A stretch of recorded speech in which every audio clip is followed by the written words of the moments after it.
Welcome to the Life's Best Medicine podcast, where we are finding hope and healing one episode at a time. No appointment needed, no rubber gloves, and no copay. Just a healthy dose of life lessons to help equip you for this wild journey we call life.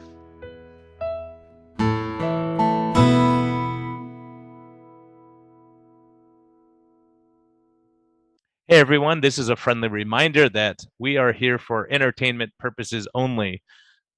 We may not even be that entertaining at times, but this is not medical advice. Talk to your doctor, check with your healthcare professionals before making any lifestyle changes or medicine changes. What we're talking about is our clinical experience and what we've seen. And so if you really want our advice, you can consult us. You can actually consult me as a doctor, or you can consult my guest and get all your questions answered. But we can't give free medical advice because we can't pay our bills with that. But we can help to educate you a bit and allow you to think a little bit.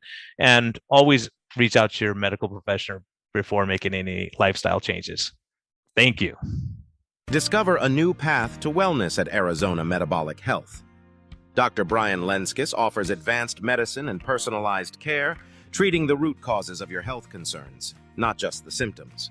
Whether you're seeking direct primary care, effective diabetes management, or medical weight loss, with a holistic approach, our team is here to guide you every step of the way. Visit ArizonaMetabolicHealth.com today to learn more about our innovative health solutions. Hello, everyone. October is here. You believe that? Oh my goodness, it's the scary month where black cats and witches and goblins and all that kind of stuff. But we don't have to be afraid of the food. Stay away from those processed foods. And to help you do that, if you get a sweet tooth when all your kids are out trick-or-treating, Health Code's here for you. They have tons of recipes on their website, well worth going to check out. They do the chocolate macadamia and the vanilla, and you can make it into all kinds of stuff. My favorite are the maple bars. Amazing. Just make a bunch of them, cut them up small. And when the kids are eating those terrible things that are making their teeth rot, you could have a healthy alternative. So Health Code, thank you so much. And my discount code with them is MedHealth, METHEALTH. Go check them out. Thank you. Hello, and welcome back to the Life's Best Medicine podcast. This guy is awesome. I'll just tell you straight up. I learned a lot, continue to learn a lot. I think, this is an area of medicine that is, man, it's like, when we talk about politics and religion and, stepping on people's toes, cholesterol management will make people crazy. There's people on both sides of the fence that like, we don't know. Like, some people say, I'm never taking a statin. Some people say every person has to be on a statin. And then you go, okay, where's the fine line? Where's the art of medicine? So Josh Wageman, if you're in Germany, he's here. He has a great book. I just listened to it. And we were just talking about what a great job he did. The home security system and the lipid neighborhood. And this is exactly what I talk about a lot. It's like, what neighborhood is your cholesterol in? And that's going to determine our outcomes a lot of the time. So Josh, demystify this stuff for us, man. Yeah, thanks for having me on here. And we're going to talk about some two contentious topics, like you said, cholesterol and then also Christianity. So there you go. And it's going to be fun because I do very few things well, but I feel like I'm pretty fluent in English, lipids, and theology. And if something's important to you, you talk about it. And so that's why I write books, to hopefully clear up misconceptions about cholesterol, because I'm a lipid specialist and I've been blessed to learn a bunch of stuff along the way. And hopefully I can bring that in a relatable way to people so that we can all not have heart attacks, strokes, and dementia, and ultimately look ahead to what comes next after this life is over. Yeah, I think that's the hard thing, is some people are so strong on one side or the other. And in medicine and in life, there's nuances, right? It depends on the situation. We have to look at and say, okay, so the average person coming in, well, let's start at this thing. Since you brought up the Christianity thing, we might as well get it off the table here. So, because I think it applies to everything we're talking about here. So the more I've been in medicine for 25 years and got these gray hairs on my chin and everything, I started realizing our body is there. Like, everything I'm learning is like your body's trying to protect you. Stuff we say, why is that? Why do we get fat? Well, because if you don't get fat, you get diabetes, right? Why is it that we make LDL? Is it doing something to protect us too, or is it just trying to kill us? So generally, I haven't seen an exception to the rule where our body's not trying to kill us. So why are we making cholesterol? Why, let's get into that. Like, why is our body doing these things to us, and what's it trying to accomplish, maybe? Yeah, and so and to your point, I think that when you get into the depths of biochemistry, to think that this is somehow some accidental process, I don't think is super reasonable. Whenever we look at something like a computer, we don't think, "Oh, cool, all the component pieces were there, and then there was somebody lit a bomb, maybe, and then it all assembled into working order." I mean, the complexity of the human machine is stunning and elegant, and it's such a privilege to explore those things, right? And cholesterol. I mean, a lack of cholesterol is incompatible with life. Every cell in your body, every nucleated cell in your body synthesizes its own cholesterol. It's kind of a priority. However, a cholesterol laden particle in the wrong place at the wrong time can kick off the maladaptive immune response that results in atherosclerosis and can then lead to clinical events like heart attacks and strokes. And so I try to contextualize this. Most things require context. People want things to be binary. This is good, or this is bad. This is right, or this is wrong. Well, a lot of times it depends. And so my framework for everybody who does not want to have heart attacks, strokes, and down the line dementia, because lipids in the brain, which we'll get into a little bit today, I hope that's a real trip, a little bit different there. But I want you to have a great home security system, and I want you to live in a safe lipid neighborhood. Your home security system has four basic pillars: normal blood sugar, normal blood pressure, keep inflammation low, and don't smoke or do drugs because those are bad. But then your lipid neighborhood, that's your cholesterol panel, because every ApoB containing particle, the vast majority of those being LDL particles under normal physiologic circumstances, are potentially criminals that can infiltrate your arterial abode. And the LP little a particles, if you pick the wrong parents with that genetic risk factor, those are the felons, because per particle, they're about 6.5 times as likely to cause mischief once they're in your artery wall. And so we are always measuring parameters of glucose metabolism. Chapter 1 of my book, Control Your Insulin, Control Your Life. Nobody ever says in 2025, my New Year's resolution is to be more insulin resistant. No.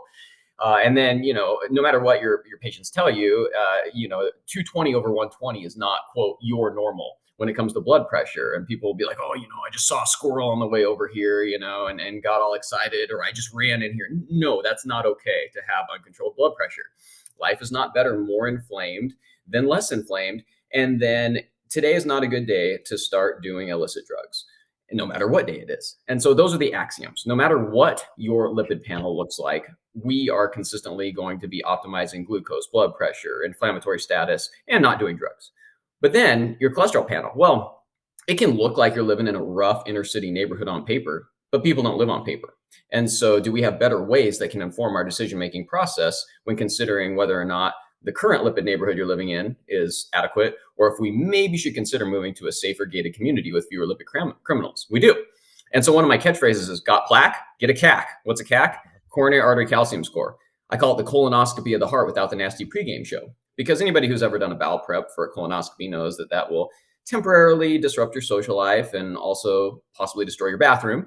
But with a CAC, all you do is lay down, low dose CT, about the same amount of radiation as a mammogram usually, and it shows you if you've been broken into or not. Do you have calcified plaque in your coronary arteries or do you not?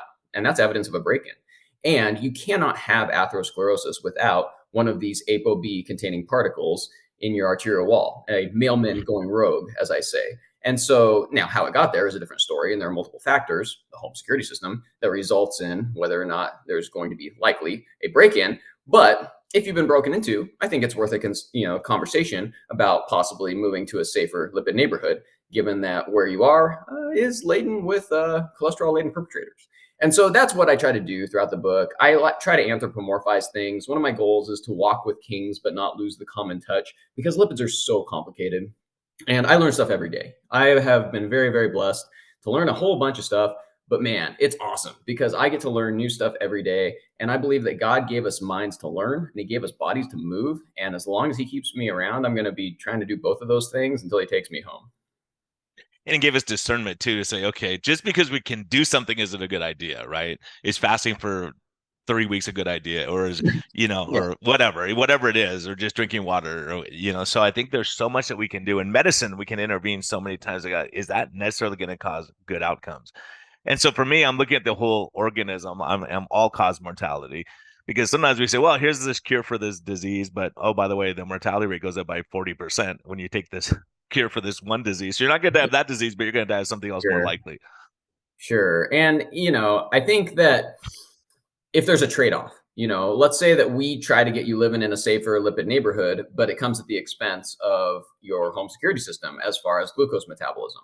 Well, I think we should look for possibly better ways to do that. Can we move you to a safer lipid neighborhood without screwing up your blood sugars? And, that's why I'm a big fan of combination therapy, if there's a reason to use it.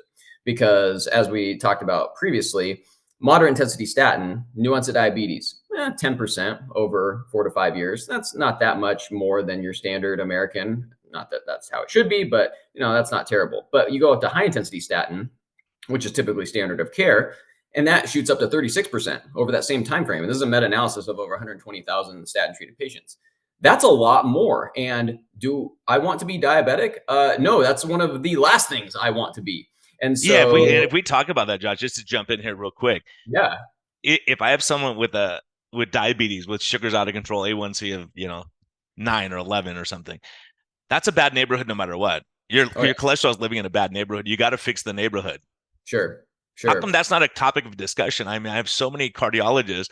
They go, oh yeah, the A1C is 9, but we got to get that LDL less than 10. It's like, well, let's fix that big. You got to fix the neighborhood too. Like we have to look at the big picture of what we're doing and what setting our cholesterol sitting in. Right. People like to say either or. It's like, oh, let's focus on our parameters of glucose metabolism, or people call that metabolic health. Or we should focus on your ApoB or your lipids. No, it all matters. And that's why it's not binary. And that's why I felt compelled to write a book about it, and that's why I've written the second edition. I call it the Remix second edition for the clinician and anyone on a mission for more lipid tuition. Because sometimes this stuff is so exciting, you're compelled to rap about it. So anyway, I have fun with these things, but really there's a lot more to the story. And the way that medications such as, let's say, GLP-1 receptor agonists, right? Because those do reduce cardiovascular events. If we're just talking from a strict medication standpoint, they reduce cardiovascular events in large clinical trials. Okay, well, how do they do that? Well, they're working on the home security system part of our framework, right? Are they really modifying your lipid neighborhood that much? Maybe you're going to get a slight reduction in LDL particles. Maybe the LDL particle quality improves for various reasons, but it's not going to really drop your LDL cholesterol, your ApoB that much compared to something like a statin or a PCSK9 inhibitor. And so it's working on the home security system part. And when they've done plaque analysis, there was one study called the STOP trial of semaglutide in people with diabetes. It was a CT angio trial, actually. This is an interesting trial, not very well known. And they knew at that point that semaglutide did reduce cardiovascular events in people with diabetes. So they're like, okay, well, maybe it's modifying their plaque in a beneficial way, when they looked at CT angiography. And after a year of being on semaglutide, the plaque characteristics were really no different.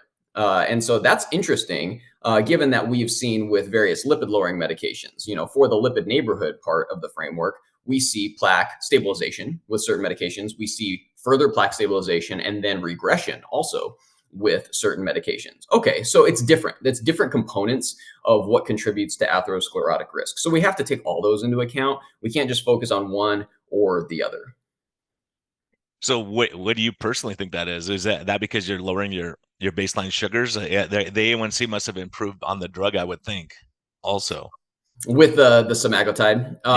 Yeah. So here, there are multiple reasons. But really a lot of it is, when you're the ApoB particles, the purpose of these particles is not to give you and me heart disease. They're mailmen. Their purpose is to deliver triglycerides, few phospholipids, few fat soluble vitamins to target tissues, and then go home to the liver at the end of the day. But when people have elevated blood sugars and insulin resistance, and both at the same time, well, it's really hard to drive around in a storm. I lived the song "Jesus Take the Wheel" at one point, flipped my car a couple times. That was terrifying. And it's really hard to drive when you're in a blizzard or in a storm. Well, guess what? When you have diabetes, you're caught in a sugar storm, and the mailmen are trying to deliver the mail, and the mailboxes are full anyway, because all your cells are like mailboxes. And if they're full, i.e. diabetes, insulin resistance, they can't deliver the mail, and they're in a storm. So double whammy, they're a lot more likely to run their trucks in their arterial wall where they don't belong. And so when you are improving the metabolic milieu, then the mailmen are more likely to actually be able to deliver the cargo and then go home at the end of the day. So that's one part of the process. Another one that's really interesting is the inflammatory component. So most systemic inflammation in our Western society is due to angry adipose. It's because of visceral adiposity. And so these medications do a nice job of reducing visceral fat. And what's really, really interesting is one of the metaphors I also like to use, because I use lots of them, is we need to be using our savings account rather than relying on the dollar bills. So our savings account is fatty acids, and we should be going and withdrawing from our savings account most of the time. I mean, as invigorating as this conversation we're having is right now, we should be using fat as fuel to be driving our ATP synthesis for this conversation we're having. It's fatty acid oxidation that we should be relying on. However, most of America is way too reliant on dollar bills. What are dollar bills? That's glucose. And so, however, they're not even using the dollar bills. They're dropping their wallet on the ground, fumbling around, and not even using those. And that's a problem. And so, when we aren't actually accessing our savings account, then our body resents our chronic state of overnutrition, and then it mounts an inflammatory response, not because of some bacterial invader, but because it hates you. And so, what happens is HSCRP goes up, and HSCRP mostly goes away, not all the way, but mostly goes away as a meaningful risk factor outside of autoimmune diseases when you adjust for waist circumference, honestly. And so most HSCRP is due to abdominal adiposity. And so what happens with these GLP-1 receptor agonists is your macrophages. They are an M1 pro-inflammatory phenotype. And what are they relying on? They're relying on glucose dollar bills. And when macrophages are not actually withdrawing from their savings account, guess what? They get angry and they get pro-inflammatory. However, what happens is it shifts the macrophages from an M1 to an M2 anti-inflammatory phenotype. What are they relying on as fuel? Fatty acids. And so it's all about substrate utilization, whether it comes to macrophages, whether it comes to just below the brain, whether it comes to the brain.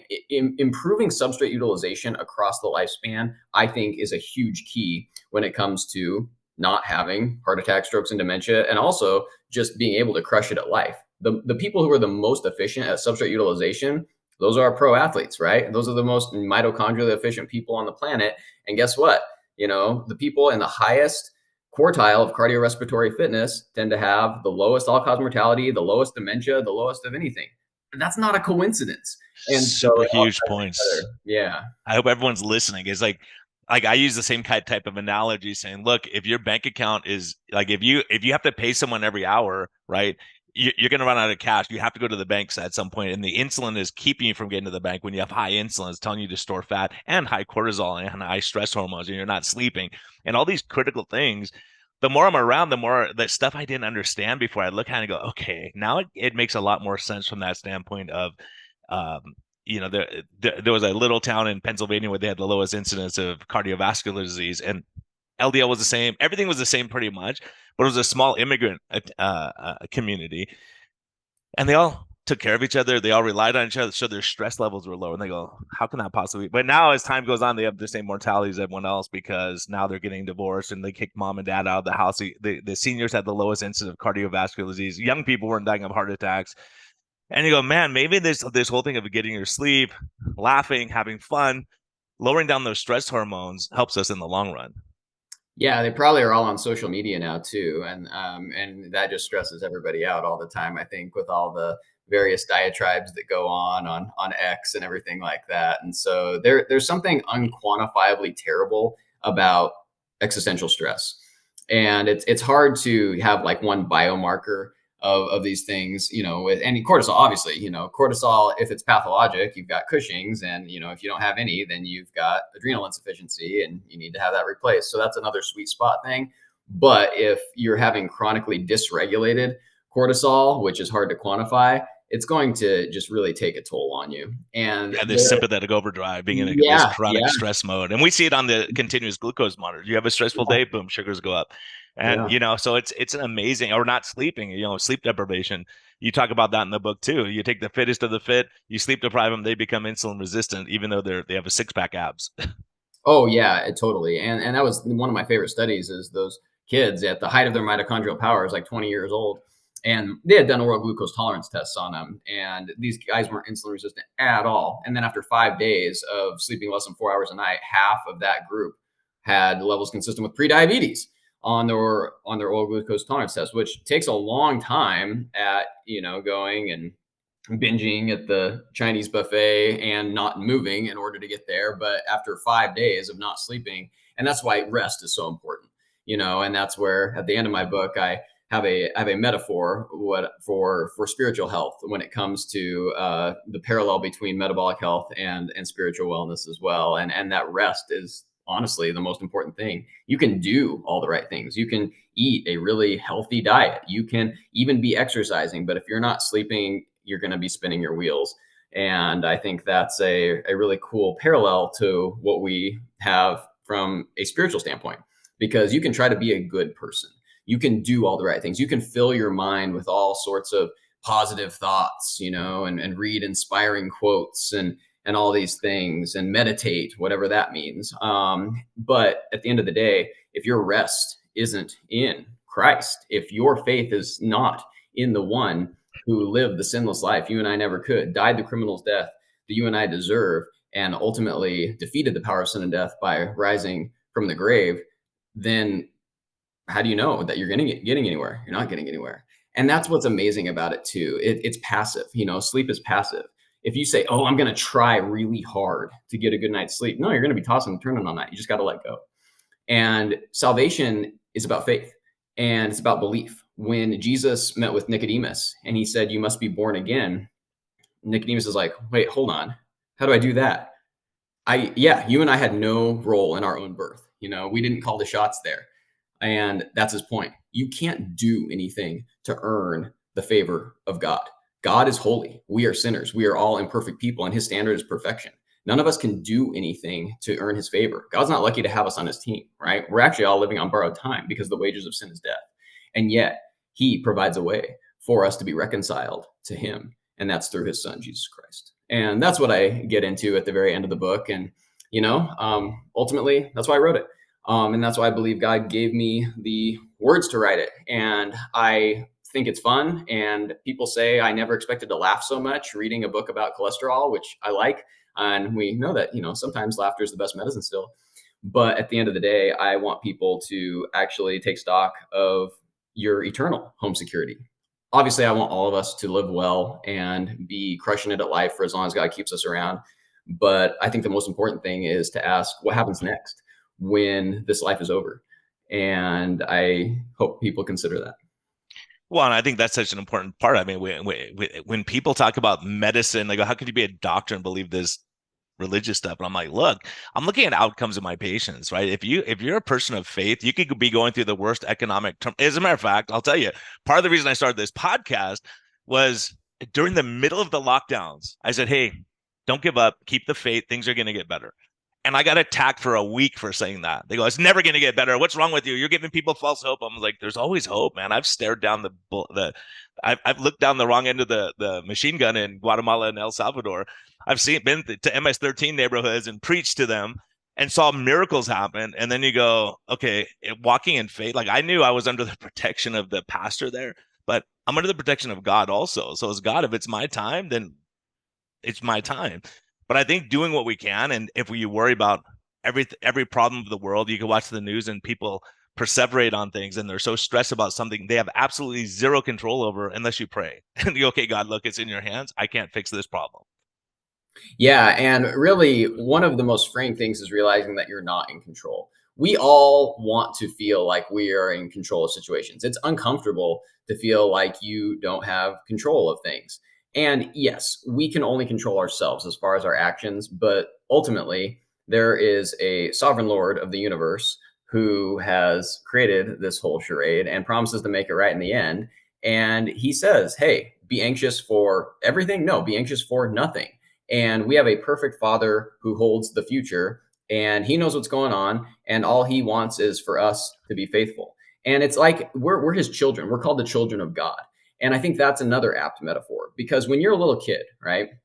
And you're a toddler and you're playing around in the sandbox or whatever, and maybe you're drawing little pictures and whatnot. Well, guess what? Are you really meaningfully contributing to society at that point? Well, no. But do you have to? Also, no. Who's taking care of all the adult stuff? Mom and dad, right? Your parents are taking care of all the big stuff. And what are you doing? You're just playing around. And you know what? That pleases your parents. Your parents love it. Your parents love to see you create things. And, when my daughter is writing her stories and making her art projects and building her Lego sets and whatnot, I love that. And as a dad, you want that for your kids. And all you want from your kids is just to be thankful, to have gratitude, and then go and create their worlds and enjoy the things that they've been given. That's what God wants from us. He wants us to recognize that he is such an amazing provider. He is an amazing giver. All the things we're able to accomplish are gifts from him. And when we honor the creator by being thankful and by using the gifts that he's given us and being stewards of the abilities that he has given us, that really pleases him. He's got it all figured out. We are not actually enhancing God's redemptive plan for history. And yet he uses us in that process, which is an incredibly humbling thing.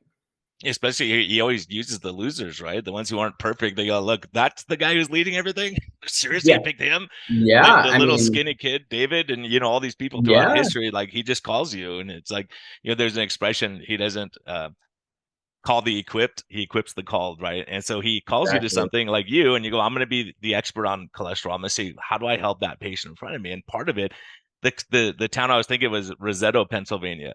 But like 94% of people there went to church. They had faith. They were interconnected with people. They were part of a social group. They played bocce ball. Everyone did stuff as a community and say, well, that's kind of important then. Because a lot of us now are, we're so stressed. And that's one thing I noticed. And that's why, I dove into some different topics. But one thing that I found interesting is I'll have someone who's stressed out all the time and they do a low carb, keto, whatever diet, and they're not losing an ounce. And they weigh themselves 6 times a day and they're frustrated all the time. It's like, hey, it's like you're waiting for that water to boil. You got to relax a little bit because if you're stressed, you're becoming insulin resistant by stressing. You might as well be eating a cookie and enjoy life and go have fun. Yeah. What's funny to me is some of the people who wear the continuous glucose monitors are a phenomenal tool. By the way, I love continuous glucose monitors, but there's people who get CGMs who, their blood sugar goes from 85 to 91 and they flip out and then it goes to like 120 because they're all stressed about this minor excursion. They're like, oh, what happened? And then there's the people that get CGMs and they eat a muffin from Costco and it spikes up and they're like, oh wow, I found out that this muffin or these raisins or something that's terrible for you anyway spiked my blood sugar. It's like, well, that's shocking. So it's kind of funny when people are using these just as like, well, did you really need that? And also if it's inordinately stressing you out when you're already kind of a type A monastic person, it's like, well, maybe you should just go chill, Hey, go and sit on the beach and relax and take a break from your workouts. All these things, cortisol. I mean, I've seen it where people are so fit that their sugars are crazy because they have no fat to pull from and the body's freaking out. So those are yeah, super type A. And so there's things we can overdo. And so, one of the other things, like maybe we could jump to this because I've been really intrigued by this. I've seen, because of my practice, I do a lot of low carb carnivore, yeah, intermittent fasting with my patients. And so I've seen a lot of carnivores coming in, their LDL's crazy high, triglycerides are high where they shouldn't be. Most are normalized and everything's getting better. So then I started looking at like, why would this be? If you eat zero sugar, how can you have high insulin? Other than if you're stressed, tense, drinking too much, cheating all the time on your diet. And people, I swear, doc, I don't eat anything except steak and eggs. And their LDL's high and their triglycerides are high and everything's screwed up. And so I started looking at this gut microbiome stuff. You and I talked about it a little bit. yeah, And it's such a foreign world for a lot of people to look at. But what I'm seeing is when people change their diet, especially to a carnivore diet, especially in the first 6 months, they lose weight, they feel great, their gut problems go away, everything starts feeling better. But then a year and a half in, they start getting all these things back again. I was like, well, that's weird. Like that, why would that be? And so I'm looking at, and when I look at their gut microbiome, they're depleted of these 6 different gut microbiome that are really important for detoxing these endotoxins and all yeah. that. So I started just saying, well, how important can endotoxins? Well, by the way, I did volunteer work in Guatemala and I picked up a parasite and I started Ooh, having my eye would swell shut and I had this severe mold allergy. And once I fixed both of those things, all that stuff went away. But I was thinking, how toxic are these endotoxins, right? And so they took these guys, these college students are happy and good. They inject them with a little bit of this stuff, and within 2 or 3 hours, they're depressed and anxious and hate the world. And you go, wow, that's pretty wild. Like that, it can affect the mood and all that. So when we were talking last time about the cholesterol, one thing that I found interesting is if these like when someone's septic, like we talked about sepsis a little bit, when someone's septic, their LDL, their HDL will drop by 70% day one. Day two, their LDL is dropping like 50%. And then really what's happening is the HDL and LDL are grabbing these endotoxins and take them to the liver to get destroyed, to get them out of the yeah. bloodstream. And you go, huh. So how many of these guys just have leaky gut and these lipopolysaccharides are leaking like crazy, and then your body's making more LDL to get rid of those guys too, you know, to defend us from the junk. I would love to hear your take on it as a cholesterol Yeah, expert. and this is a really interesting thing. And so reverse lipopolysaccharide transport is one of the many functions of HDL particles, and HDL is kind of like the police force. And So for so, people who don't know what this is, the lipopolysaccharides are the breakdown products of gram-negative bacteria in the gut. yes, Usually you yes. just poop them out and they go through, and that's how we're designed. But if they start leaking across this leaky gut, then we got a problem. Yes, yes. And so lipopolysaccharides, and then there's something called LTA or lipoteichoic acid if it's a gram-positive bacterium that's causing the problems. But what HDL particles can do, among many other things, is they can actually bind up. There's lipopolysaccharide binding protein is one of the many proteins on HDL particles, and it can bind up this LPS. And it has a couple different things it can do after that. So the HDL particle can take it back to the liver itself, and then it can be excreted out in the bile, or it can actually transfer it to an LDL particle, and then that hopefully goes back to the liver and eventually gets excreted in the bile. And so this is interesting, and I think I would like to see some more kinetic studies, especially of these people who are doing a low carb diet. Who Why would their triglycerides be high? That's interesting. And I Makes no think, sense, right? yeah, It yeah, makes it's no like it sense. shouldn't be. It shouldn't be, because typically when people have, a low carbohydrate diet, everything gets better as far as parameters of insulin resistance. And, sometimes people will get a big time spike in the LDL cholesterol, but not typically triglycerides. I mean, that's an interesting thing. And so, I think there's some plausibility for, okay, well, you ramped up production of VLDL particles, which then get converted to IDL particles and then LDL particles in order to function as that next transfer in the relay from the HDL particle, who initially binds up the lipopolysaccharide, to the ApoB containing lipoprotein, or possibly they can directly bind it. HDL preferably has preference for binding up of LPS, but LDL particles can bind as well. VLDL can as well, but less than the LDL particles, and definitely less than the HDL particles. So it's interesting. It's really interesting stuff. And now And that it also causes insulin resistance by itself. Like, so you have yeah, zero sugar and you have yeah, insulin. So they're showing insulin resistance, which is weird. It shouldn't be happening if you're not eating any sugar and not spiking your insulin like crazy. hmm, But I've seen, as a matter of fact, once I started thinking about it, after you and I talked and I was looking at some of the literature, I was like, you know what? So one of my guys has been strict carnivore and he's been pattern B on he has the small dense LDL.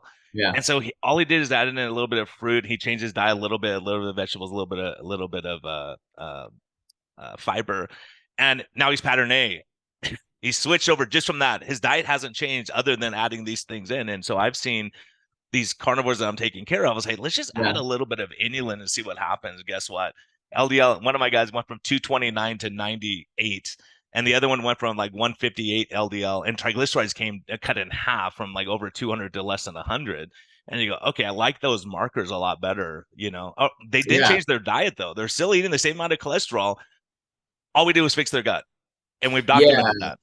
Yeah, and the cholesterol itself, dietary cholesterol in general, doesn't have a whole lot of effect on plasma cholesterol.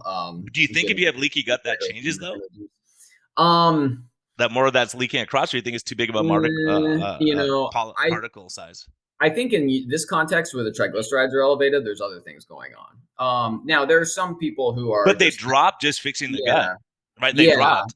yeah, and So I so don't I know. think I mean, it could be the possible. lipopolysaccharides dropping. It's There's a lot of possible. factors involved, but that has to be a player because, Yeah, like, if I give you a drug that dropped your LDL from 229 to 90 something, you'd be like, okay, that's a good thing to do. yeah. Well, some of it is too, there's some degree of hyperabsorption probably. And when you fiber, right? Fiber kind of depending on the type of fiber, and there's like, there's viscous fiber, there's soluble Yeah. fiber, there's Yeah. fermentable fiber, and it's just like, man, I liked it better when all I knew was that fiber helped me poop. So fiber is also interesting depending on the type and depending on what your gut microbes do with the fiber and what they produce based on what sort of substrate you gave them. And so, but fiber, different types of fiber function as sort of like a bile acid sequestrant, which is like cholestyramine. And that was actually the first drug ever to actually have cardiovascular outcome benefit in the LRCC PPT was cholestyramine, which is interesting. Now, I generally is reserved for people who have some sort of weird diarrhea and you don't know what to do with them or something. And so, but Mm-hmm. anyway, it's not really used a whole lot, and the powder's nasty. But anyway, so it functions kind of like a bile acid sequestrant, but also kind of like a ezetimibe. And so it also has kind of a function to decrease excessive absorption of cholesterol anyway. And propionic acid may even decrease cholesterol synthesis a little bit, and so due to, and acetic acid might have the same sort of effect. And so it's interesting how they kind of function as some sort of magical centaur of cholesterol regulation when you do give various types of fiber. And maybe, the context dictates a different type of fiber for different situations that are going to have the most outsized benefit in certain people. I think the gut microbiome is fascinating. I think that it needs to be studied more, and I would love to know what is truly normal, if that even exists, right? So yeah, I think that's a problem. I think that's a problem. But I think what we can say is, look, and one of my concerns is if you're on a ketogenic diet or yeah, a strict carnivore diet, is a lot of the stuff that we're going to talk about a little bit with dementia, gut microbiome, neuroinflammation. If you have a depletion of short chain fatty acids, so people go, well, I'm in ketosis, so I don't have to worry about that. Well, it doesn't fix it all. Like AI says, you can't fix it all with just ketones. And if you've been carnivore forever, all of our ketone levels start dropping. So these short chain fatty acids, 99% of it is made by your gut microbiome. So what does it use? It uses fiber or carbohydrate and converts it over to the mucus layer. But if yeah, you starve it too long, William Davis, the cardiologist, was the first one to hear talk about this. He said, yeah, if you starve Akkermansia too long, it'll start eating the mucus layer to make sugar to survive. And you're like, that's self-defeating. That's not yeah, very good. So yeah. maybe just appeasing these guys with a teaspoon of inulin here and there, maybe that will help the carnivores not get these kind of Yeah, leftovers. I think there's something to it. And that's for me. I mean, and there are multiple dietary patterns that can optimize your metabolic health, right? The standard American diet is just not one of them. But in general, my take, and people are always asking me what's the best diet. I'm like, well, prioritize protein, eat real food. And they're like, well, that's lame. I'm like, well, that tends to work, and I think our bodies are meant to cycle between fasting and fed states. And, that's how the good Lord designed it. Well, And and fasting, and that's the other thing, Josh, just to throw into what you're saying.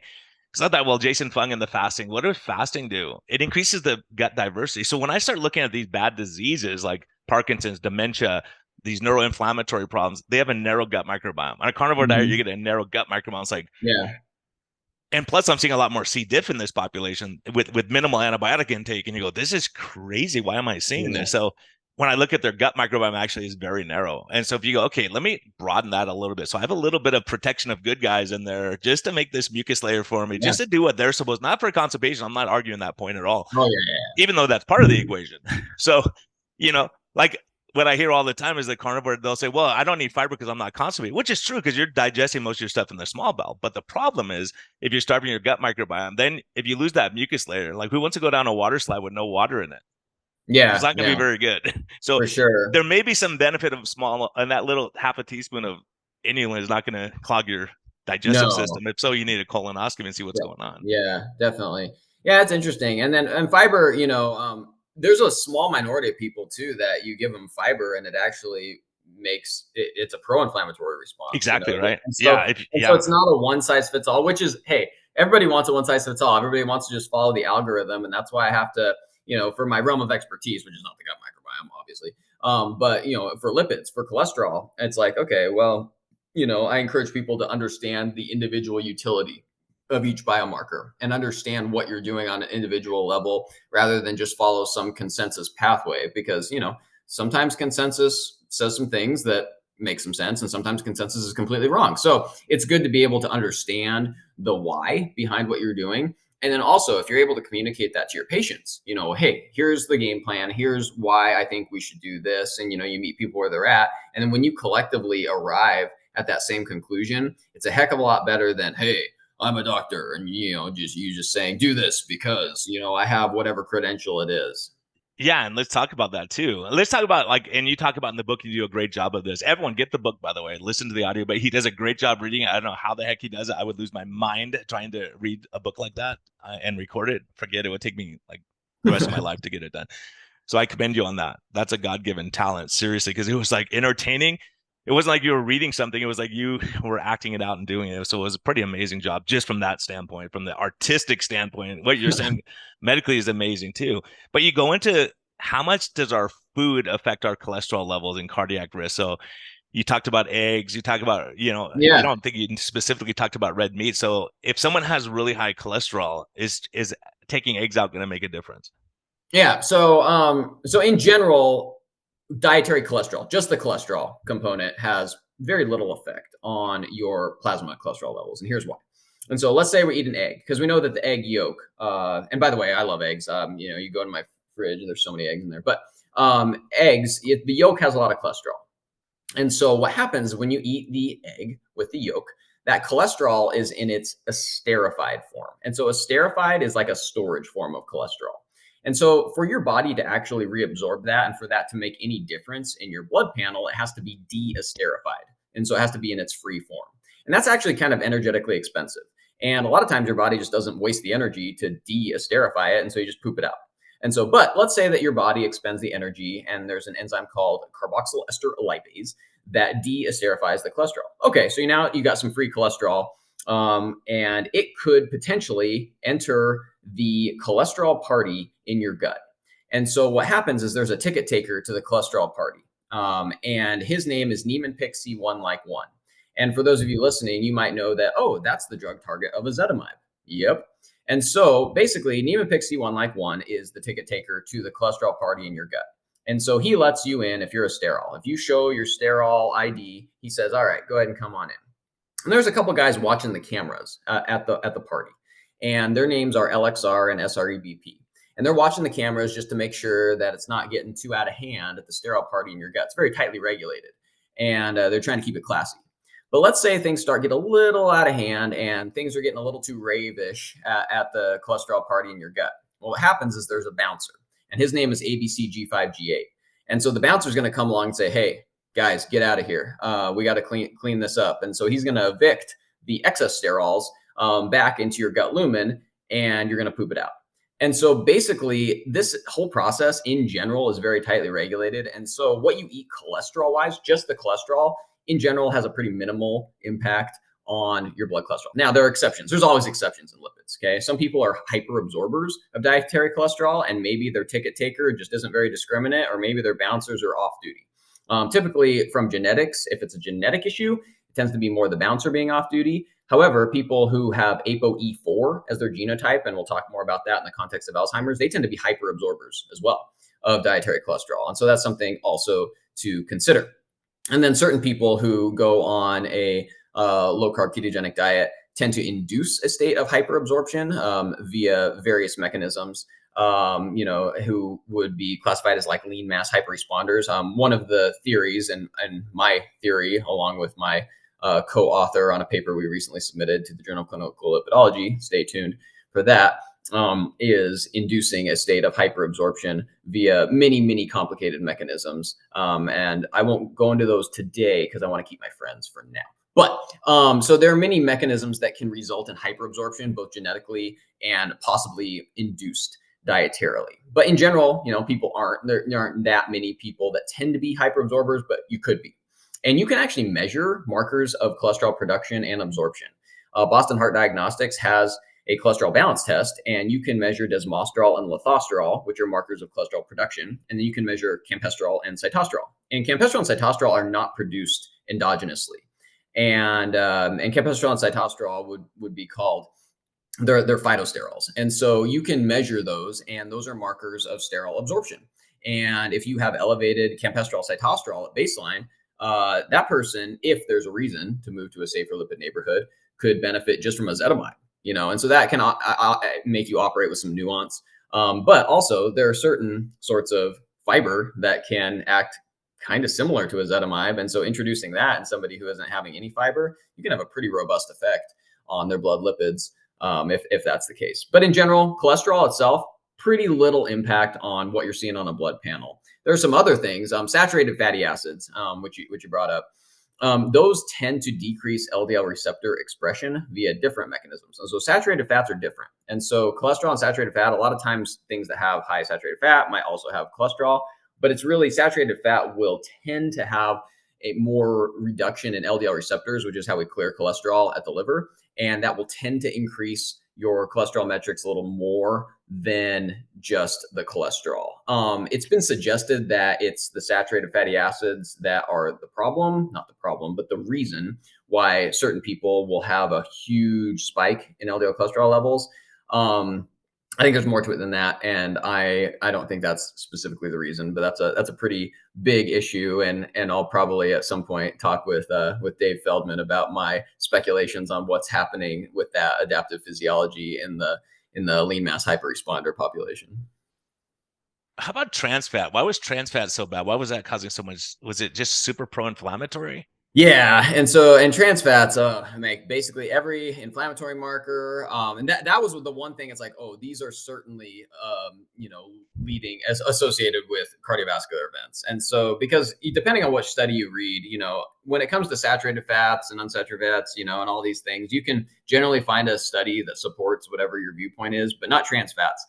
Trans fats are incredibly pro-inflammatory, and instead of having the bond in the cis orientation, the bond at the trans orientation tends to lead to a lot of oxidation and just pro-inflammatory effects in pretty much anywhere in the vasculature. So trans fats, bad news in any sort of context.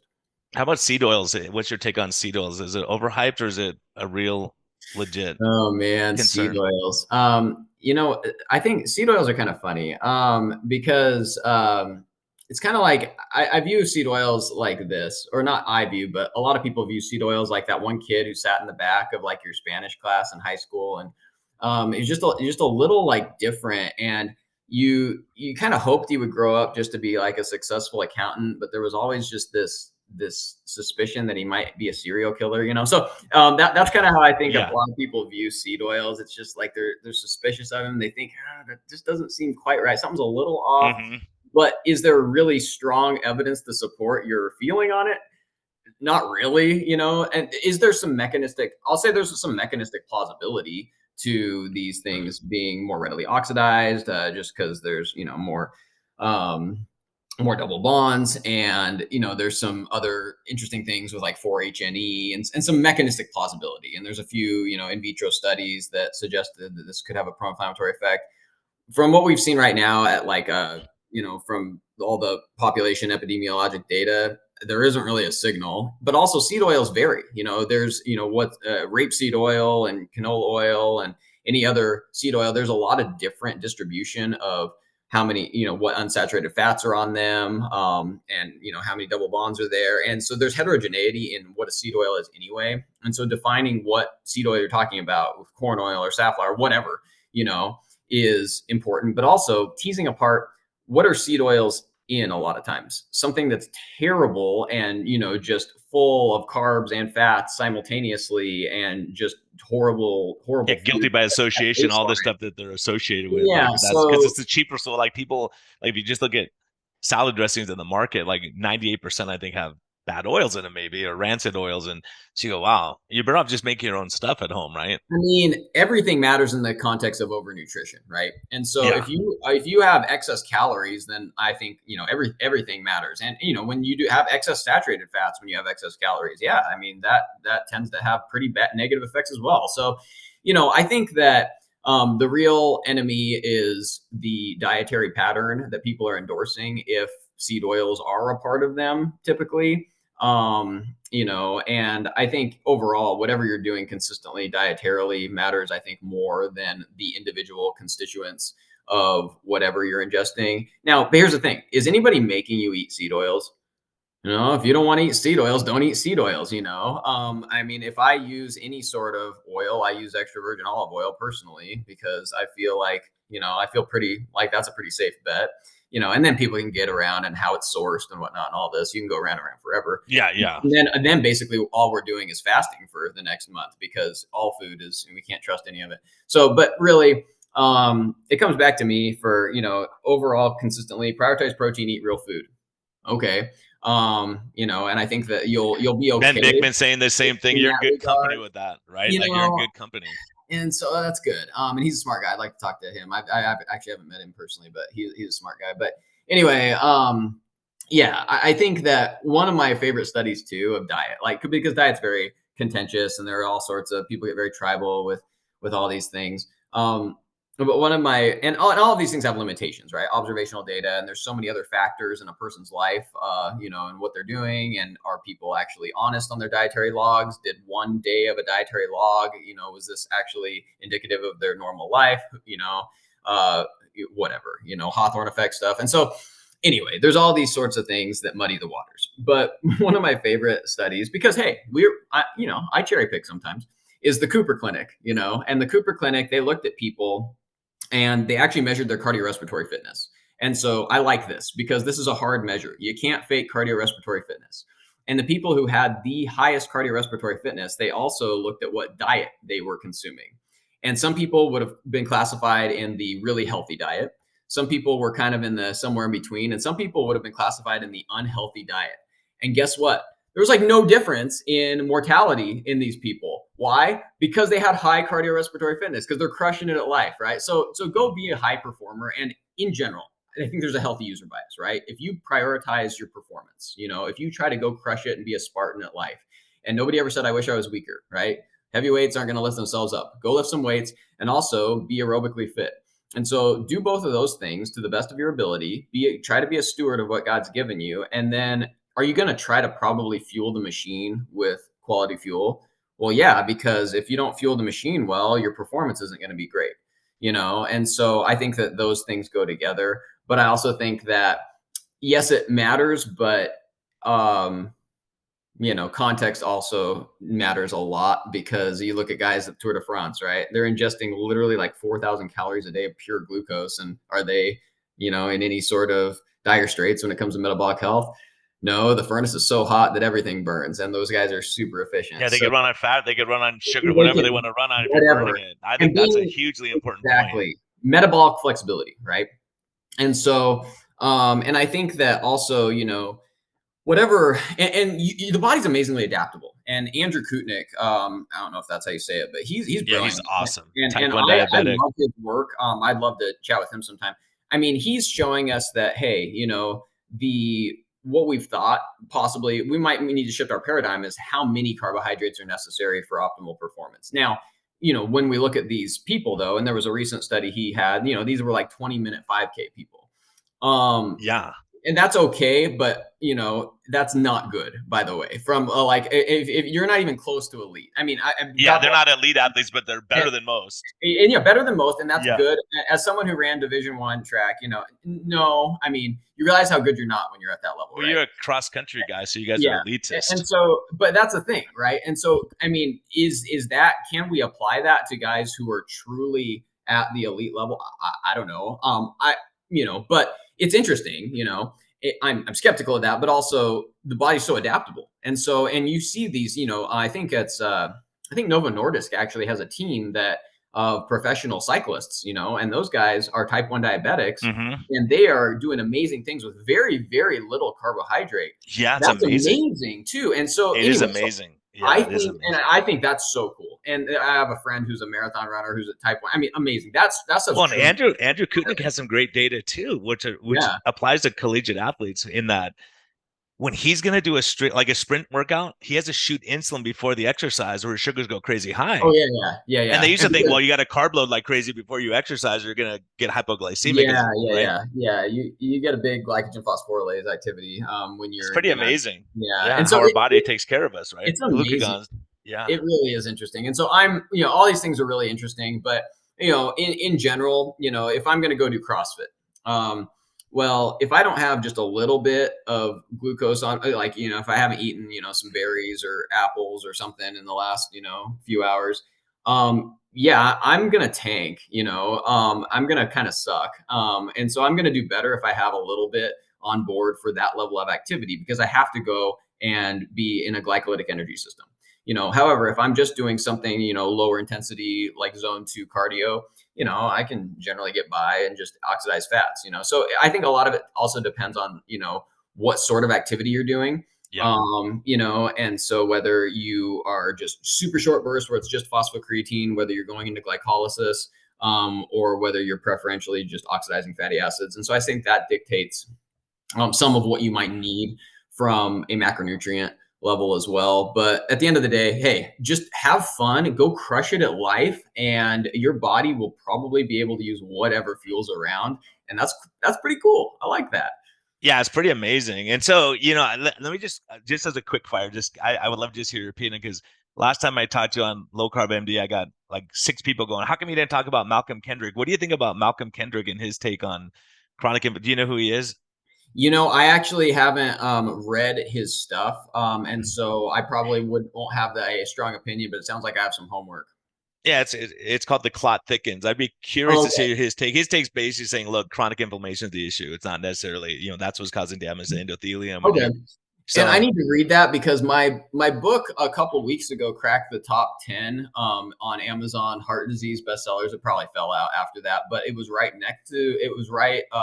I think briefly the clot thickens was like number 10 or something. And I'm sure his book sells way more than mine. But I was like, oh, I should read that sometimes. And I think that chronic inflammation does matter, right? But why are you inflamed? Well, most of the time it's visceral adiposity, right? But and I talk about this in one of the chapters in my book, the chapter on inflammation, because, pillar 3 of my home security system is, keep inflammation low.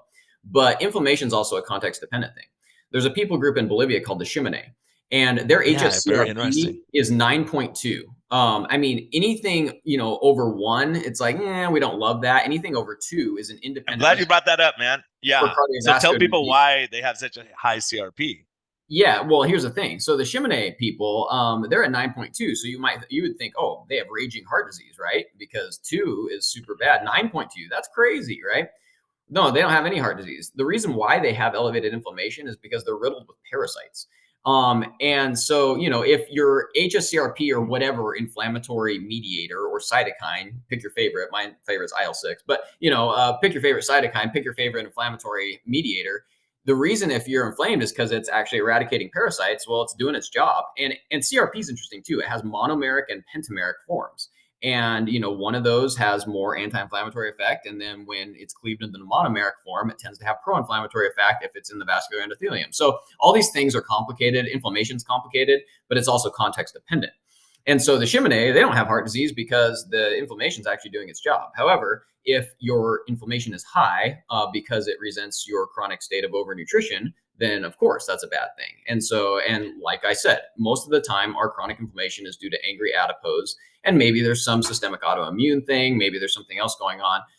But if your inflammation is just there to fight off the parasites and the microbes that are trying to ruin your life, then hey, that's what your body's supposed to do. That's how God designed it. And Well, I'll so, tell you, yeah, Josh, just along those lines, just interesting enough, I was in Guatemala and this kid I took a picture of one year, he was snotty, rashes all over, eczema, asthma, thin. And I see him the next year, and he's the captain of the soccer team, and he's super healthy, and he's gained 15 pounds of muscle, and he looks great. And I asked the doctor, what happened? Like he was living in the middle of the jungle. How's he all of a sudden? And he goes, you treat his parasite, you guys, because we just standardly give parasite treatment there because everyone has yeah, them. And he goes, when you treat that, asthma goes away, eczema goes away, all these pro-inflammatory, like what you're talking about.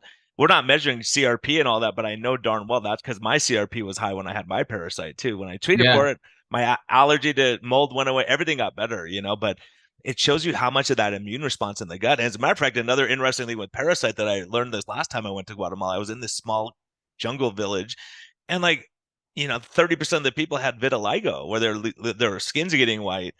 And so I was like, why would they get vitiligo? What are they? That's an autoimmune thing of attacking the skin. Well, guess what? If you look up parasites and vitiligo, huge correlation, like 90 percentile. Y- And you go, wow, no, treat their parasites, see what happens. Maybe it's too late because the autoimmune's already set up, but heck, give it a shot. that's really interesting. On this note, so anecdotally, I've had patients who had some sort of like asthma or eosinophilic esophagitis, something like that, and then they decided to go on, like a carnivore diet, and it just resolved everything, And there's certain, people who I'm sure you've had And similar Sean's not stories. making it up. I think what's Um, happening is when you go carnivore, you're taking all the processed food and all the stuff that's leaking across, causing massive inflammatory stuff. So it makes sense mechanistic, plus your gut microbiome changes, right? And it changes from MICIDs to, all these different well, ratios can change here's initially something for through sure. my lipid lens. This is interesting. And so there's something called ApoA4. And so ApoA1 is the primary structural component of HDL particles. ApoA4 is a lesser known lipoprotein, but it is released from your body and secreted in response to high fat feeding. And so when people go do this like high fat, low carb, my theory is you're going to have increased ApoA4 because what ApoA4 has is anti eosinophilic activity. And so a lot of these people have a lot of, they have eosinophilia, and they have, eosinophilic esophagitis. They've got eosinophilic asthma. They've got other things going on. And also in animal models, ApoA4 actually rectifies inflammatory bowel disease. And, there have been many people who we've heard of who have some like ulcerative colitis or Crohn's disease, and they go on some sort of, low carb, high fat diet, and it puts their symptoms in remission, which is great when people get their lives back, right? And so I'm intrigued by ApoA4. And so because I'm intrigued by all things lipids, and when you're, a hammer, everything looks like a nail. But, I think that that's something interesting in that, just that I would love to see further studied as far as those mechanisms. It's interesting. Yeah, really interesting. So, uh, I want to ask you a couple other things before we go, because I don't want to keep you all day. I would, man. I love this. This is a blessing for sure. Oh, I know. We haven't even gotten into the brain yet. We need to Well, do let's that. talk about that. Let's do that. I mean, if you got time, I'm all good. If I think it's so Okay. fascinating. Yeah. Yeah. Well, Can we so stick around for 15 more and get that? let's do it. Let's do it. Just All right, man. I'm because, good. and we've talked about this, as far as the importance of substrate utilization, and as far as, utilizing our savings account, especially below the brain, because glucose is very precious fuel for the brain. And although the brain can utilize lactate and it can utilize ketones, glucose is very, very precious for the neuron in particular. And so I say there's a reason why the GLUT1 transporter is passive. It's not insulin dependent. You don't need insulin on board in order for glucose to diffuse into the central nervous system, where it's going to be utilized, and hopefully utilized appropriately, particularly by the neurons who are running the show. And so in general, what's good for the heart is good for the brain. And so, the risk of Alzheimer's disease goes way up in people who have established coronary disease in midlife. People who have the highest calcium scores in MESA tend to have the highest incidence of dementia as well. People over 1,000 on their CAC score in MESA had 73% increased risk of dementia. And so, and it goes up as the more coronary disease you tend to have, it's associated with greater Alzheimer's disease risk. Midlife obesity, increased risk. Midlife diabetes, 56% increased risk of Alzheimer's disease. And we see all these things that, would be like, okay, that's kind of part of our usual paradigm for metabolic health and cardiovascular disease. However, there are some peculiarities when it comes to lipids in the brain, because below the brain, we know that the mailmen are the ApoB containing lipoproteins. They're delivering triglycerides and, a few phospholipids here and there, and then going home to deliver at the end of the day. But there shouldn't be any ApoB in the central nervous system. The main mailman in the central nervous system is an ApoE HDL-like particle. And additionally, the half-life of cholesterol below the brain is a few days, 2 to 5 days or so, when it's carried on lipoproteins. And various lipoproteins have different lifespans. LDL particles, half-life 2 to 3 days. HDL particles, maybe closer to 5 days, but that's not that long. In the central nervous system, though, the half-life of cholesterol is 6 months to 5 years. Holy smokes, that's a long time. And then we know that the transport particle is going to be different as well, because there should not be any ApoB in the central nervous system. And if there is, it's associated with phosphorylated tau and neurodegeneration. So ApoE is the big player there. And a lot of people have heard of ApoE, particularly ApoE4. And ApoE4 is the number one genetic risk factor for late onset Alzheimer's disease. There are other early onset Alzheimer's disease due to mutations in amyloid precursor protein and presenilin 1 and 2, and those are very, very rare. But the number one genetic factor that people are typically familiar with is ApoE4. And sometimes I call it ApoE because Chris Hemsworth, who looks like he descended from Mount Olympus, and plays Thor in those movies, he has 2 copies of ApoE4. So if people have 1 copy of ApoE4, it carries maybe a 2 to 3-fold risk of Alzheimer's disease. If you have 2 copies, maybe 8 to 12-fold risk of Alzheimer's disease. But it's not deterministic. Just because you have 1 or 2 copies of ApoE4 doesn't mean you will get Alzheimer's. It just means you have less margin for error. And so I think that's important. And, it used to be people would say, oh, I don't want to get this tested. I don't want to know. Well, I think actually knowledge is power. And, if you have less margin for error, then you would try to probably modify all the things that you can control as far as your home security system and potentially your lipid neighborhood. So as I've researched this stuff, and this is, my PhD work is cholesterol disturbances and Alzheimer's disease. It can get really complicated, and there's some really crazy stuff. But what I've boiled it down to is there are 3 big buckets of cholesterol disturbances in people with Alzheimer's disease. The first disturbance we see consistently is defective transport of cholesterol. The second is we have too much accumulation of cholesterol in the wrong places and it becomes oxysterols. And then the third anomaly we see is decreased cholesterol synthesis. And this is interesting. Okay. So this is what is supposed to happen under normal physiologic circumstances in the brain. So the astrocyte, which is a glial cell, it's a support cell. It's supposed to synthesize the cholesterol, and then it exports the cholesterol into one of these ApoE particles. And the problem with ApoE4 is it's easily distractible. And so it's kind of like, somebody who is at like an office and is supposed to deliver the memo to your desk, or the prior auth to your desk as a physician to sign it.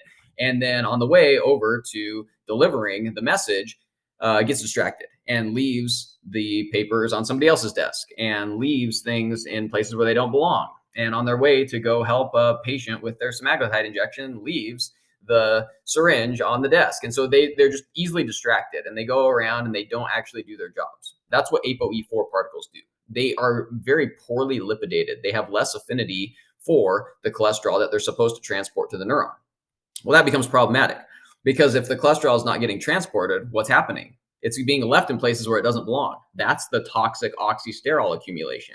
And what happens is the other people in the staff, they get annoyed, like the microglia. These are the macrophages and the immune cells in the central nervous system. And they're like, what the heck? What is this ApoE4 particle doing? Why aren't they doing their jobs? And then they get annoyed. And what happens when the microglia get annoyed? They mount an inflammatory response. This is bad.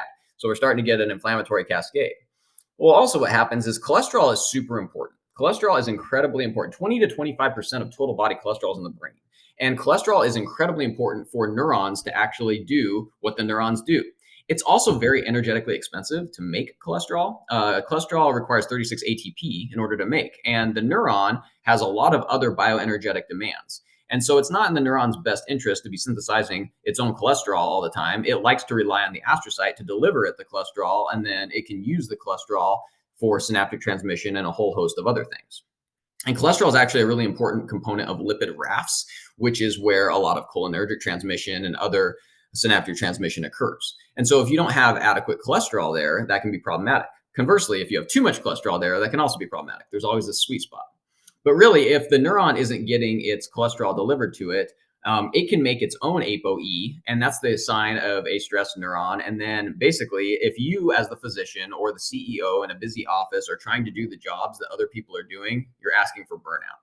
And that's what we see in people with Alzheimer's. And that's why consistently we see defective cholesterol transport resulting in toxic cholesterol accumulation in places where it doesn't belong. And then it shuts down cholesterol synthesis because, hey, we just gave up. And those toxic oxysterols negatively feed back on the typical synthetic mechanisms, and then you're in a whole lot of trouble at that point. And so that's an interesting thing. And So here's my question along those lines. What to do about it is the question. Yeah, that's my question. Is like, okay, if we're hitting people with these new drugs that can lower LDL less than some people are less than 10, like, are we running the risk of increased dementia risk? There was a recent study with statins. I don't know if you saw that one, but they people with dementia, they stop the statin, their memory starts getting better. They put them back on, it starts getting worse again. Like this could be a subtype of people that we're looking at, but is that going to be the issue? And is the issue, again, with dementia, we're calling it type 3 diabetes, insulin resistance in the brain. A friend of mine here in Phoenix who runs a lot of nursing homes, he goes, Doc, he asked me this like 4 years ago, why is it that all my demented patients eat a ton of if there's sugar, they're going to put 6 packets in their coffee. They eat sugar if anywhere they're eating it. And it may be that they're trying to get that sugar to run in the brain. Like you have to crank up that level maybe just to get the response. But what happens if you put those same people into ketosis? How's their brain going to run? Is it going to be a better fuel source for their brain at this stage of life? Yeah, and that's and a good decreasing question. inflammation is also the other issue. Like we talked about in the gut, if you're taking all those pro-inflammatory, all these high insulin levels, like how much does insulin resistance in the brain play a role? I think it plays a huge role, and it's substrate utilization, right? The more efficient you are utilizing whatever fuel is available, whether it be glucose, and honestly, the brain prefers glucose. Can it run on ketones? And when you're in a state of ketosis, does it then shift to ketones as its preferent fuel source? Yes. But, in general, it likes glucose, but it can run on ketones. It can use actually glucose derived lactate from the astrocyte also, and the same transporters that will take up ketones, which are the MCT1 and 2 transporters, are the same transporters that can take up lactate also. And that's an alternative fuel source for the neuron too. And so the neuron wants fuel and it wants to use it well and it wants to use it efficiently. But in general, it shouldn't be devoting its ATP requirements to cholesterol synthesis. It should be getting that from the astrocyte. The one place it might actually be synthesizing its own in those lipid raft domains is when you exercise, which is interesting because there's something called brain-derived neurotrophic factor, which is increased by exercise. And what happens with BDNF, which is really fascinating, and this is in my theoretical framework right now, is it actually decreases cholesterol uptake by the neuron. And that's like, wait a second, that isn't good because the neuron wants it from the astrocyte. However, it actually stimulates neuronal cholesterol synthesis in the lipid raft domains. And in order for proper synaptic transmission to occur, you have to have adequate cholesterol in these lipid rafts. And so what's interesting is I view it as like insulin independent glucose uptake. I think you're getting actually cholesterol production from the neuron, which is critical for it without needing astrocytic delivery. And so I think that this is why exercise is associated with 45% reduced risk of Alzheimer's, and people with the highest cardiorespiratory fitness have the lowest incidence of dementia. I think part of that is because you're actually giving the astrocyte mediated delivery a break of relying on the ApoE particles to deliver it. And if you have ApoE4 and your delivery staff is distractible and not very good at it, hey, you can get away with it, I think, because because of the power of exercise. That's my theory at this point. And I think, anytime the exercise is the answer, I feel fairly good about. Yeah, and it's always going to be the exercise. Like Yeah, exercise is going to keep us from getting the visceral fat, which is pro-inflammatory, and it's going to help the gut microbiome. It helps so much stuff, yeah. and you go, yeah. So I think we could go through all this complicated stuff. We go, okay, watch your stress, get your sleep. Right? These are things we're talking about, like that are more simple of what we can actually do for the long run, right? Don't put a lot of toxins in your body, like smoking and drinking and all that kind of stuff. And you exercise regularly and eat real food. You go, okay. Honestly, and that's what's so beautiful about it because it's such a privilege, and I love learning about all this stuff. And I'm obviously an incorrigible nerd when it comes to biochemistry. But at the end of the day, sleep, move, don't eat crap, and love with all you got. Lather, rinse, repeat, and that's it. The solution is so beautifully, beautifully simple, and yet it requires consistency. And that's where landing the plane back on my analogy here, in regards to salvation, we can't earn it. But Jesus, lived that sinless life that you and I never could and atone for our sins on the cross. You just got to believe it. It requires faith. What is faith? It's passive. It's like sleep. Sleep is passive. And if you're resting on his promises, well, are you just going to sit around and do nothing then? No. What are you going to do? You're going to do the things. Just like when you prioritize your metabolic health, you're going to exercise. You're going to put quality fuel in the machine. Well, what are you going to do if you understand that you have been saved from a fate that would otherwise be separated from a holy God? You're going to be doing things. You're going to be living your life in a way that represents Christ. Your life is going to be characterized by the fruit of the Spirit, the love, joy, peace, patience, kindness, goodness, faithfulness, gentleness, self-control. That's going to be indicative of your changed life. You can't just sit around and you want to tell people about what God has done for you. And so it's going to result in action, not because you're trying to earn God's favor, but because out of gratitude for what he has done for you. And that's, why I think it all ties together. All these things are infinitely complex, and yet I believe that the solution is simple for a reason. Josh, and that's amazing. I mean, this is like platinum level stuff. And so, what's life's best medicine for you? If you go, guys, kids, here's what really matters. Here's what it boils down to. This is called life's best medicine, this podcast. So, going through the hard times, life, like what do you lean? I think I know the answer, but what do you lean on? Where do you get your strength? What when it all boils out, like the rest is just garbage. Here's what really matters. This is what really matters. Love God, love people. And one of my favorite stories in the Bible is after Jesus fed the 5,000. And so everybody had eaten the best meal of their lives, and he had been healing everybody and casting out demons and doing all these miracles. Jesus was the greatest show on earth. And they wanted to actually make him king. But the reason why they wanted to make him king was not because they wanted a savior from their sins. They just wanted somebody to make their lives comfortable. They wanted somebody to deliver them from Roman oppression. And Jesus told them, hey, all this stuff's nice. I get it. You guys like the free food and stuff, but you need something more. You need the bread of life. And that's what I am. I came not just to make your lives comfortable. I came to actually die for your sins. And they're like, oh, that's weird. That's lame. That's not what we wanted to hear. And they all left. And then he turns to Peter, and Peter said a lot of dumb things, but this is where Peter got it right. And he turns to Peter and he's like, well, what about you? Everybody else is leaving, because they were disappointed in what Jesus had said. And he says, how about you, Peter? And Peter's like, you alone have the words of eternal life. Where else am I going to go? Yeah, there is nowhere else to go. You can try to spend your life attaining whatever it is and genuflect at the altar of academia and get all these crazy letters behind your name and experience all the successes that the world has to offer and all the hedonism that the world has to offer. And it's all chasing the wind. You can never catch that. And Solomon tried that, and he did it better than you or I ever could. And his conclusion was, well, that was meaningless. There's nowhere else to go. And when you realize that and you know that you are secure in the arms of your savior, then you can actually live victoriously.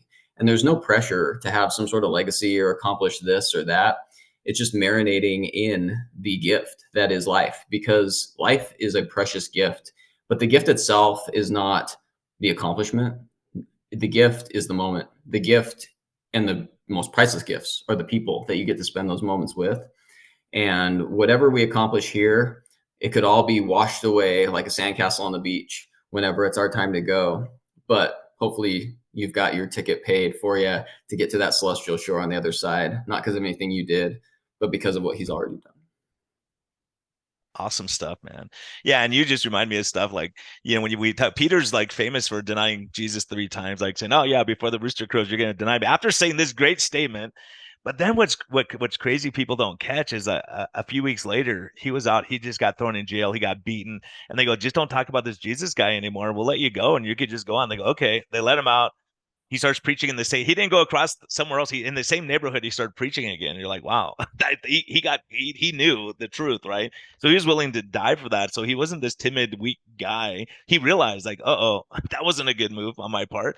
And he's leading all these. He inspired all these other people. And the other important thing about Jesus too, and I think this is a take home message for a lot of us is even after he healed all these people, did all these miracles, they go, there's so many more people over there to heal. And he goes, you know what? I need to spend time with God and I got to recuperate, right? That's us resting and saying, I need to plug back into God. And so many people that I see, they're helping everyone else, but they don't help themselves. They don't have time to exercise. They don't have time to do all these things that you're, as the expert, telling us: eat right, watch your stress, get your sleep, love on people, have community, have faith, all these things that we know are a factor. They go, yeah, I'll worry about that later, And so, it's so great to have you on. I knew this would run over because it's so awesome. We could talk for 10 hours because we have so many ideas we're working on. But it's great we can look from different perspectives and say, okay, how do I help that patient in front of me and do the best thing with looking at the risk, the benefit of any treatment. And so, how do people track you down if they want to find you, if they want to get your book? We'll put a link to everything too. But Yeah, so I'm on LinkedIn and I post a lot of stuff that I write. Writing's cathartic for me. That's why I write books. That's why I write all sorts of things. And so you can find me on LinkedIn. You can find me on X, formerly known as Twitter. There's some real nerdy lipid talks that happen on X. So, sometimes people might get scared by that, or maybe it'll make you fall in love with lipids even more. But and if you reach out to me on LinkedIn, even a private message, I'll get back to you and whatnot. But anyway, when God gives a gift, he wraps it in a person, and it's a huge blessing to just meet so many cool people on all these adventures I've had. yeah, and I think you're in that same cloud where you're respectful and you go, okay, this guy makes good points here, this person makes good points, and so maybe they all have some truth to them, and we have to just ferret that out in research and studies and clinical Yeah. experience, where we say, oh, maybe this lead mass hyperresponder applies to some people, maybe high LDL is not good in this person, maybe, and it's trying to figure out like, but if you either How do you change your neighborhood? That's the point. Is if you're LDL sitting in a bad neighborhood, you want to fix that neighborhood. You don't just say, "Well, nothing I can do about it. I'm just gonna like die." You know what I mean? Everyone else in my family has dementia, so I have no hope. So, man, Josh, it's such a blessing. You want to end us with something on the way out? And everyone listening, be kind to yourself, be kind to others, take all this. And this may be a lot of overwhelming information. I know we tried to simplify things and we made it a little bit complicated. I get it, but it is complicated, the human body. But if you get Josh's book, he talks in simple terms, like analogies. You go, okay, I get it. The gatekeeper, and here's the person who's the security guard who keeps the bad guys out. And when you start understanding those things, it will give you a lot better take on what to do about cholesterol. Some things we just can't do anything about. I think, like, LP little a, we kind of talk about some of these things and you go, okay, some of these things are out of my control, is genetic for the most part, but what can I do to make my neighborhood the best? Yeah, and there's a lot to it, and that's why I had to write a book about it, and that's why I've written the second edition too, which will be fun. And the epilogue of my second edition is actually the redemption story of Peter. So that's interesting you brought that up, because if there's one Bible character that I feel like I identify with the best, it would be the Apostle Peter, because dude was a screw up, but God used him in spite of his inadequacies, and that's how I feel myself. But anyway, yeah, I think that really, just if you ask my daughter, what are the only things that matter in life, and it's love God, love people, and that's at the end of the day really what matters the most. And so, but hopefully, if you want to add some life to your years, pick up the book, and you'll like people say, you'll laugh a lot more than you ever thought you would reading a book about cholesterol. And I think you'll come away understanding the why a little bit more, and understanding that whatever you've heard or been told, you can find some common ground there, and avoid some confusion. Awesome, man. Blessings. Thanks for spending this morning with me. I greatly appreciate it. Keep doing your good work. Yeah, thanks, man. I appreciate it. Blessings.